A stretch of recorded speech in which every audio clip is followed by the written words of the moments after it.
আজ থেকে তোমরা 50-60 বছর আগে চলে যান। তারপর সেই সময়ের কথা চিন্তা করুন, তখন কি ছিল? ম্যাক্সিমাম জায়গায় ছিল গ্রাম বাংলা।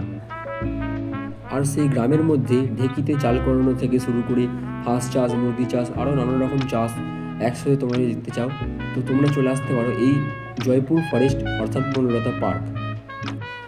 তো যেহেতু আমরা বনলতা পার্কে পিকনিক করতেছিলাম, তো তোমাদেরকে পিকনিক স্পটটা একটু ঘুরে দেখাই।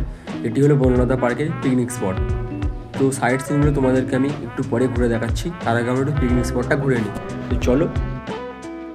তো বাঁকুড়া জেলার একটি শুষ্কতম স্থান এই বনলতা রিসর্ট অর্থাৎ বনলতা পার্ক। জয়পুর জঙ্গলের পাশে অবস্থিত এই বনলতা পার্ক অর্থাৎ বনলতা রিসর্ট। তো বন্ধুরা, এই ডিসেম্বর জানুয়ারি মাস করে এই বনলতা পার্কে অনেকে অনেক জায়গা থেকে পিকনিক করতে আসে। তো সেরকম আমরাও চলে এসেছিলাম এই জায়গায় পিকনিক করতে। তো বন্ধুরা, আমি এখন যাচ্ছি বনলতা পার্কের ভিতরে। তো ভিতরে গিয়ে আমি কী কী দেখলাম অ্যান্ড কী কী দেখবো সেটি জানতে ভিডিওটি শেষ পর্যন্ত দেখতে থাকুন। তো বন্ধুরা, আমি এখন পার্কের ভিতরে প্রবেশ করে গেছি।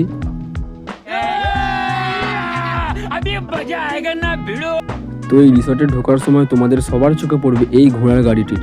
এই ঘোড়ার গাড়িটি চেপে তোমরা গোটা রিসর্টটা ঘুরে দেখতে পারো মাত্র 100 টাকার বিনিময়ে। তো চলো, আমি ঘোড়ার গাড়ি চাপবো না, আমি তোমাদেরকে হেঁটে হেঁটেই পুরো রিসর্টটা ঘুরে দেখাবো। ভিডিওটা স্কিপ না করে শেষ পর্যন্ত দেখতে থাকুন। তো আমার এই চ্যানেলে যারা নতুন চ্যানেলটিকে সাবস্ক্রাইব করে পাশের বেল আইকনটি অল করে দিও, যাতে নেক্সট ভিডিও মিস না যায়। তো চলো, বেশি দেরি না করে তোমাদেরকে পুরো রিসর্টটা ঘুরে দেখাই। অ্যান্ড ভালো লাগলে লাইক, কমেন্ট, শেয়ার করে দিও।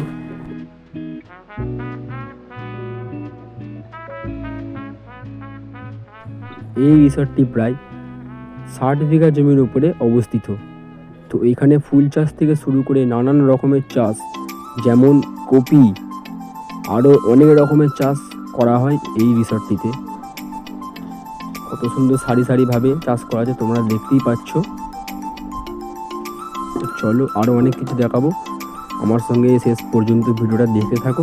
তো বন্ধুরা, আমি এখন চলে এসেছি কপির বাগানে। তো এইগুলো হচ্ছে সবুজ কপি অ্যান্ড লাল, অনেক রকমের কপি আছে। এই যে লাল কপি। তো গাইস, শুধু কপিগুলো নয়, এখানে দেখুন ফুলগুলো কত সুন্দরভাবে সাজানো আছে। তো বন্ধুরা, আমি এবার তোমাদেরকে দেখাবো এমু পাখি। তো চলো এমু পাখি দেখে আসি। ভিডিওটি কেমন লাগলো কমেন্টে জানিও। তো গাইস, তোমরা এই যে প্রাণীগুলো দেখতে পাচ্ছ, এইগুলি হচ্ছে এমু পাখি। তো কতগুলো আছে তোমরা দেখো এমু পাখি খাঁচার মধ্যে ঘেরা। তো বন্ধুরা, তোমরা দেখতেই পাচ্ছ এই গেটে লেখা আছে, গেট থেকে সোজা ডান দিকে পুকুরে মাগুর মাছ পাবেন। তো চলো মাগুর মাছগুলো দেখে আসি।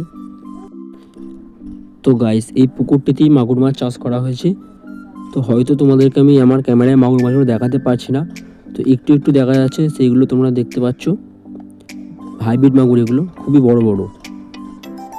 দেখতে থাকো ভিডিওটি।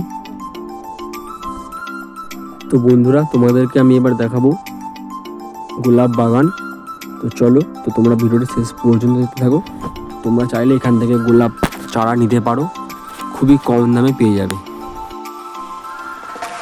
তো বন্ধুরা, তোমরা দেখতেই পাচ্ছ এখানে কত সুন্দরভাবে গোলাপ গাছ চাষ করা হয়েছে। কত গোলাপ গাছে কত রকম ফুল ধরেছে, ঠিক আছে। তোমরা চাইলে এখান থেকে গোলাপ চারা কিনতে পারো।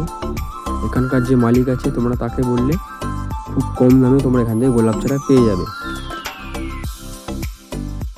তো বন্ধুরা, আমি রিসর্ট থেকে ঘুরে এসে দেখছি রান্না প্রায় কমপ্লিট।